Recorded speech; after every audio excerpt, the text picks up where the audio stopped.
Hello friends, welcome to my channel exams learning. আজকে তোমাদের সামনে একটা নতুন ভিডিও নিয়ে হাজির হলাম। সেটা হচ্ছে রাম মন্দির নিয়ে যে সমস্ত আপকামিং পরীক্ষা আছে, সেই আপকামিং পরীক্ষাগুলোতে খুবই ইম্পর্টেন্ট এবং এখানে কতগুলো এমনও তোমার জিকে হয়েছে যেগুলো কি না পুরো হিস্টোরি তৈরি করে দিয়ে চলে গেছে। অর্থাৎ তার ইম্পর্টেন্স সারা লাইফে থাকবে যে কোনো এক্সামের জন্য, সেটা স্টেট সেন্ট্রাল ইউপিএসসি থেকে শুরু করে স্টেটের যে কোনো এক্সামে আসতে পারে। তো শুরু করা যাক। তাহলে তোমাদের সামনে ফার্স্ট প্রশ্ন কি, who is the author of the epic poem Ramcharit Manas? Ramcharit মানসের লেখক কে? ঠিক আছে, সেটা জানতে চাইছে। তো এটা তোমরা সবাই জানো, ইতিহাস অনেকবার পড়েছো এটা। সেটা হচ্ছে কি অ্যান্সার হয়ে যাবে? অ্যান্সার হয়ে যাবে তুলসীদাস। ঠিক আছে, পরের প্রশ্ন দেখো বন্ধুরা। এই প্রশ্নগুলো বেশ ভালো, একটু দেখে রেখো। How many pillars are there in the Ram Mandir? Ram মন্দিরের মধ্যে কতগুলো পিলার আছে?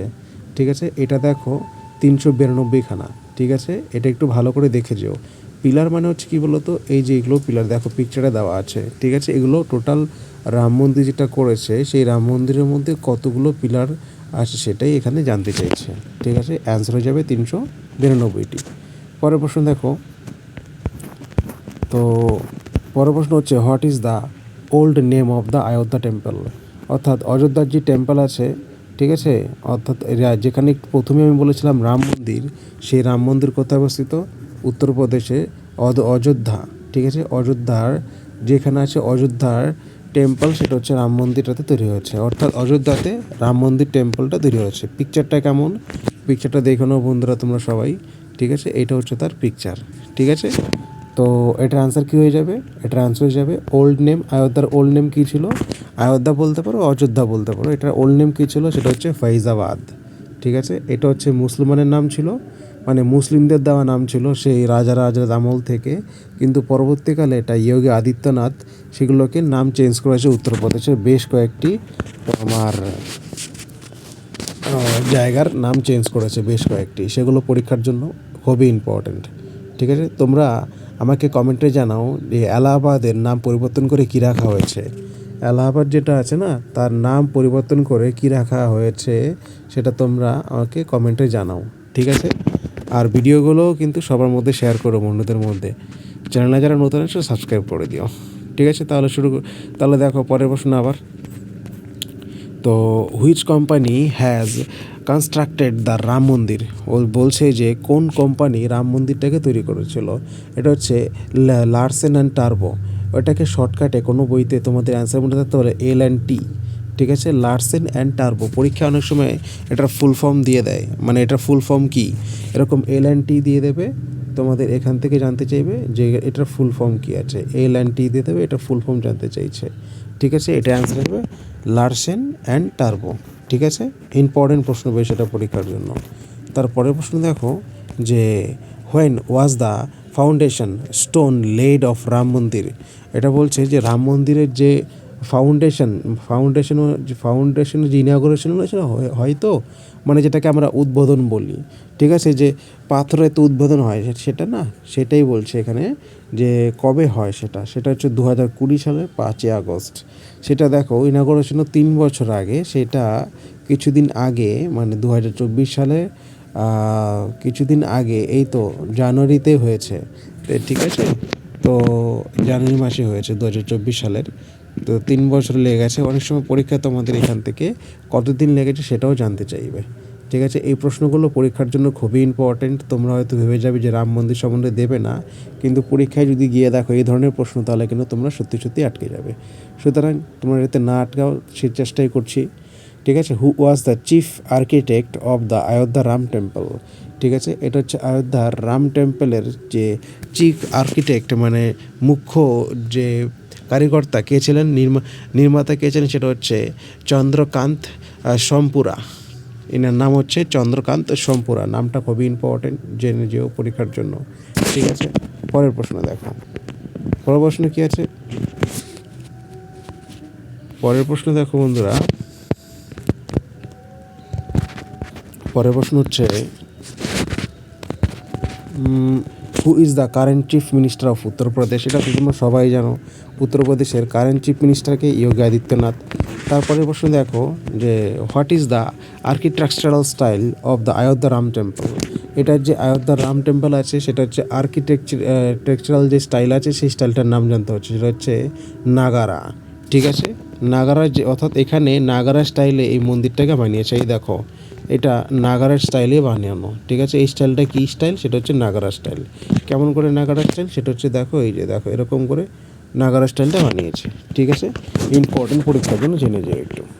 তারপরে প্রশ্ন দেখো যে what is the total allocated area in the Ayodhya Ram temple, মানে রাম মন্দির, অর্থাৎ অযোধ্যার রাম মন্দিরের জন্য টোটাল কত টাকা বরাদ্দ করা হয়েছিল? সেটা হচ্ছে 70 কোটি টাকা না, অ্যাকচুয়ালি এখানে কত জায়গাটা হয়েছে সেটা হচ্ছে 70 একর জায়গা।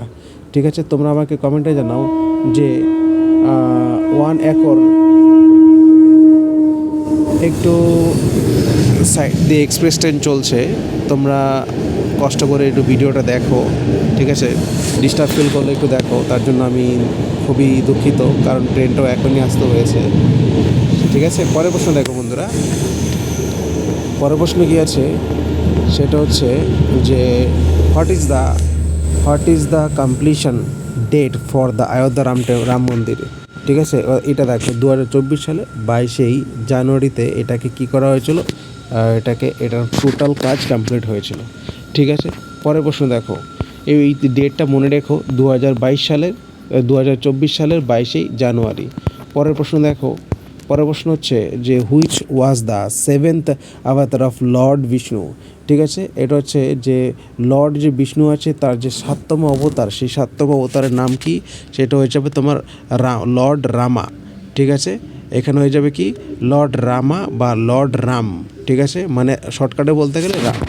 ঠিক আছে, তোমরা এখানে একটা সম্বন্ধে বলতে পারি যে বিষ্ণুর কটা অবতার আছে? 10 অবতার আছে। ঠিক আছে, আমার স্পষ্ট মনে আছে এনটিপিসিতে যখন একটা পরীক্ষা দিতে গিয়েছিলাম তখন এর মধ্যে বিষ্ণুর অবতার জানতে চেয়েছিল। যেমন বলছি বিষ্ণুর টোটাল কটা অবতার আছে, এখানে জানছে কখনো 11টা, কখনো জায়গায় 10টা আছে, কখনো 12টা, কখনো 8টা, এরকম অপশনগুলো দিয়েছিল। সুতরাং তোমরা এতে কনফিউজ না পড়ো, সেটা ভালো করে একটু দেখে যেও। বিষ্ণুর অবতারগুলো কোন যুগে কোনটা হয়েছে একটু দেখে যেও, জাস্ট 2-4 বার দেখলেই তোমাদের এটা মাথায় থাকবে। ঠিক আছে, পরের প্রশ্ন দেখো, এটা ইম্পর্টেন্ট সেকশন, এইটুকু জায়গাটা বিষ্ণু অবতার নিয়ে। ঠিক আছে, তো তারপরে দেখো which epic is associated with the life of lord Rama? অর্থাৎ এখানে যে লর্ড রামের যে কোন রাম সম্পর্কিত যে যে কোন মহাভারত আছে, কোন পুরনো কাব্য আছে যেটা কিনা রাম সম্বন্ধিত? সেখানে রামায়ণ আছে, মহাভারত আছে, বিষ্ণু পুরাণ আছে, আর কি আছে নিচের অপশনটা দেখো, এটা হচ্ছে ভগবদ গীতা। এটা তো তোমাদের তো এখানে নেই, তা তোমরা জানো যে রামায়ণের মধ্যেই রাম সম্বন্ধে তোমার বলা আছে সব কিছু, তাই এটা অ্যান্সার হয়ে যাবে কি রামায়ণ বা রামায়ণা। ঠিক আছে, দেখো পরের প্রশ্ন যে which place is consider to be a birth place of goddess Sita? অর্থাৎ যে গডেস আছে না, তো সীতার বা জন্মস্থান কোথায়? সেটা হচ্ছে জনকপুর, এটা হচ্ছে নেপাল। অর্থাৎ এটা জনকপুর বর্তমানে সেটা কোথায় অবস্থিত? সেটা হচ্ছে নেপাল অবস্থিত। নেপালের জনকপুরে এই আমাদের সীতা মাতার জন্মস্থান। তারপরে দেখো পরের প্রশ্ন যে অযোধ্যার রাম মন্দির যেটা আছে না, অযোধ্যার যে Ram Mandir is located in which state of India? এটা তোমরা সবাই জানো, এটা হচ্ছে উত্তরপ্রদেশের, যেহেতু যোগী আদিত্যনাথ উত্তরপ্রদেশের তোমার চিফ মিনিস্টার, তো এটা অবশ্যই হয়ে যাবে, এটা অ্যান্সার কী হয়ে যাবে? উত্তরপ্রদেশ। ঠিক আছে, তারপরে দেখো পরের প্রশ্ন যে অযোধ্যার Ram Mandir is dedicated to which god? এটাও বেশ ইম্পর্টেন্ট পরীক্ষার জন্য, যে অযোধ্যায় যে রাম টেম্পল করেছে সেটা অ্যাকচুয়ালি কোন দেবতাকে উৎসর্গিত করা, মানে কোন দেবতার জন্য এটা বানানো হয়েছে? সেটা অ্যান্সার হয়ে যাবে কি রাম। তারপরে প্রশ্ন দেখো বন্ধুরা যে how many years did Ayodhya Ram মন্দির টেক টু বিল্ড? দেখো তোমাদের একটু আগে আমি বলেছিলাম এটা, এই প্রশ্নটা দেখো চলে এসছে যে অযোধ্যাতে রাম টেম্পল বানিয়েছিল, রাম মন্দির, সেটা কত বছর সময় লেগেছে? সেটা এখানে দেওয়া আছে কি 3 বছর। ঠিক আছে, যদি এখানে আরও একটু ডিটেলস দেওয়া থাকতো, কোনো জায়গাতে মনে করো 3 মাস, 3 বছর 2 মাস, কোনো জায়গাতে 3 বছর, কোনো জায়গাতে 3 বছর 1 মাস, এরকম যদি দেওয়া থাকে তোমরা সেক্ষেত্রে কনফিউজ হয়ে যাবে। তোমরা এর থেকে ভালো এক্স্যাক্ট একদম ইয়ারটা ডেট টু ডেট জেনে যাও। ঠিক আছে, কবে ইনাগরেশন হয়েছিল, কবে এটা টোটাল কমপ্লিশনটা হয়েছিল, টোটাল কাজটা কমপ্লিট হয়েছে। ঠিক আছে, এটা জেনে যাও ইম্পর্টেন্ট পরীক্ষার জন্য। তো এটা অ্যান্সার হয়ে যাবে 3 বছর। ঠিক আছে, পরের প্রশ্ন দেখো, পরের প্রশ্নে কী আছে যে which is the cost of the what is the cost of the Ayodhya Ram মন্দির, অর্থাৎ অযোধ্যা রাম মন্দির যে বানাতে টোটাল কত টাকা খরচ হয়েছে, সেটা হচ্ছে 1800 কোটি টাকা। ঠিক আছে, 1800 করোড়। পরের প্রশ্ন দেখো, পরের প্রশ্নে কী আছে যে what was the name of lord Rama's father, অর্থাৎ লর্ড রামচন্দ্রের যে পিতা ছিল না, পিতার নাম কি, এটা হচ্ছে দশরথ।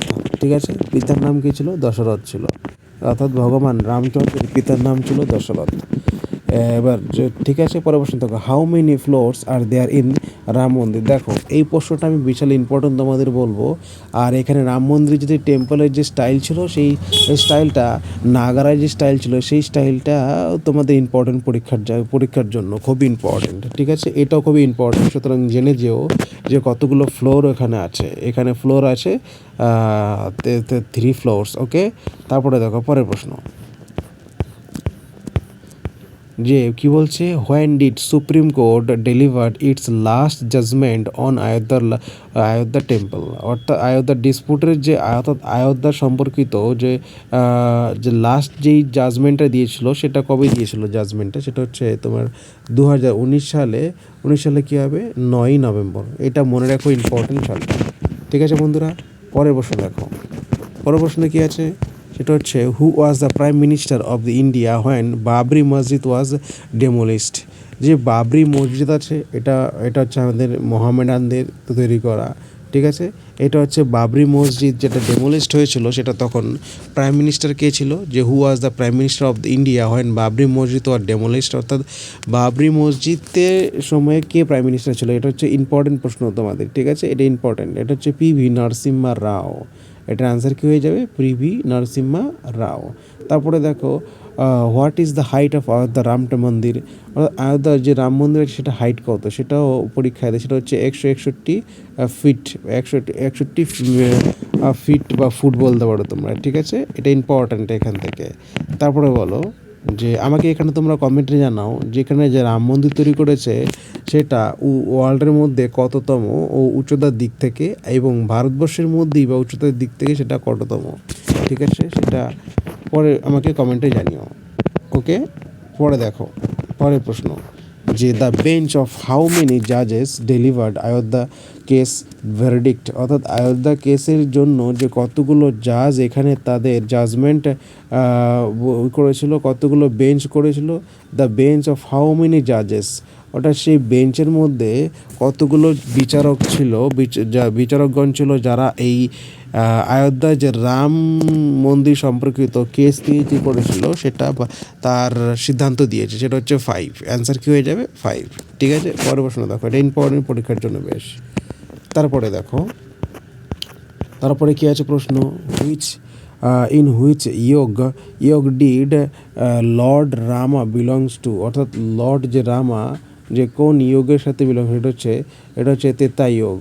অর্থাৎ ইয়োগ হচ্ছে তোমার যুগ, এটাকে বলা হয় যুগ। ঠিক আছে, বাংলায় তুমি যুগ বলতে পারো। এটা যে ভগবান যে রাম, সেটা কোন যুগের সাথে সম্পর্কিত, এটা হচ্ছে কী হবে অ্যান্সার, এটা ইম্পর্টেন্ট প্রশ্ন বেশ। এটা হচ্ছে ত্রেতা যুগ। ঠিক আছে, এখানে অনেক যুগ আছে তোমার, যে ত্রেতা যুগ, কলিযুগ, তারপরে হচ্ছে তোমার সত্যযুগ, তারপরে হচ্ছে দ্রৌপদী যুগ। ঠিক আছে, এই যুগগুলো তোমরা একটু জেনে নিও, ইম্পর্টেন্ট পরীক্ষার জন্য। আর কলিযুগ, সবথেকে কলিযুগই হচ্ছে আমাদের যুগের মধ্যে লাস্ট যুগ। এরপরে ভগবান বিষ্ণু আর এখানে তার লাস্ট অবতার নিয়ে জন্মাবেন, তারপরে আর জন্মাবেন না, অর্থাৎ এটাই পৃথিবীর ধ্বংসের লাস্ট যুগ। ঠিক আছে, অর্থাৎ আমাদের পৃথিবী শেষ ধ্বংসের দিকে আস্তে আস্তে যেতে চলেছে। সেই যুগ থেকে, এখান থেকে ধর্মের থেকে, মানে ধর্মের দিক থেকে তুমি যদি ডিসকাস করো, তাহলে এখান থেকে এই লজিকটাই পাওয়া যায় যে কলিযুগ বা কলিযুগ শেষের যুগ, মানে ধ্বংসের যুগ আস্তে আস্তে হতে চলেছে। এই জন্য যখন থেকে বলে দেখো, আজকাল তো ঘরের মধ্যে বিভিন্ন কিছুই হয়, সমাজের মধ্যে সংস্কৃতির দিক থেকে বলছে, এটা অনেকে বলে যে ঘোর কলিযুগ পড়ে এসছে, মানে কলিযুগটা আস্তে আস্তে সেটা ধ্বংসভ্যতাকে ধ্বংস করে দিচ্ছে, সেটাই বলতে চাইছে। যে হোয়েন ওয়াজ দ্য বাবরি মসজিদ ইন অযোধ্যা ডেমোলিশড, বাবরি মসজিদে যেটা করেছিল সেটা অযোধ্যাতে কত সালে ডেমোলিশড ধ্বংস করেছিল, সেটা হচ্ছে তোমার 1992 সালে। ঠিক আছে, এটা পরীক্ষার জন্য খুবই ইম্পর্টেন্ট, জেনে যাও। ঠিক আছে, এখান থেকে যে প্রশ্নগুলো আছে সেগুলো একটু মন দিয়ে দেখো। ঠিক আছে। তারপরে প্রশ্ন দেখো যে who was the author of the epic Ramayana, ঠিক আছে। মহর্ষি বাল্মীকি এই তোমার রামায়ণটা লিখেছিলেন, ঠিক আছে। মহর্ষি বাল্মীকি, দেখো ছবির মধ্যে দেখতেই পাচ্ছ তোমরা, ঠিক আছে। প্রত্যেকটার সাথে ছবি দেওয়া আছে এখানে। পরে দেখো পরের প্রশ্ন কি আছে। পরের প্রশ্ন, ওকে বন্ধুরা, তাহলে আজকে এ কটাই প্রশ্ন ছিল। 30খানা, হয়তো 30টি বা 31টি প্রশ্ন ছিল। এখান থেকে আরও অনেক প্রশ্ন করা, এটা পার্ট 1 ছিল। আস্তে আস্তে তোমাদের পার্ট 2 দেবো, ঠিক আছে। তোমরা ভিডিওটা ভালো লাগলে অবশ্যই বন্ধুদের মধ্যে শেয়ার করো, আর যারা নতুন আছে তারা অবশ্যই সাবস্ক্রাইব করে দিও, ঠিক আছে। আমি আমার একটু সমস্যার জন্য আপাতত ঠিকঠাক করে ভিডিওগুলো আপলোড দিতে পারছি না, কারণ আমি একটু নিজস্ব কাজের জন্য, মানে অফিসের একটু কাজ চলছে, একটু ট্রান্সফার নিয়ে এক জায়গার থেকে আরেক জায়গায় আসলাম, তো রেলওয়েতে। তো তার জন্য আমার একটু সময় লাগছে সেট হতে। তো তোমরা একটু ভিডিওটা লেগে থেকো, কখন দেবো, ঠিক আছে। তাহলে তোমাদের চোখ রেখো, আর বন্ধুদের মধ্যে ভিডিওটা শেয়ার করে দিও। আর আজকের জন্য তাহলে গুড নাইট, ওকে, ব্যাস।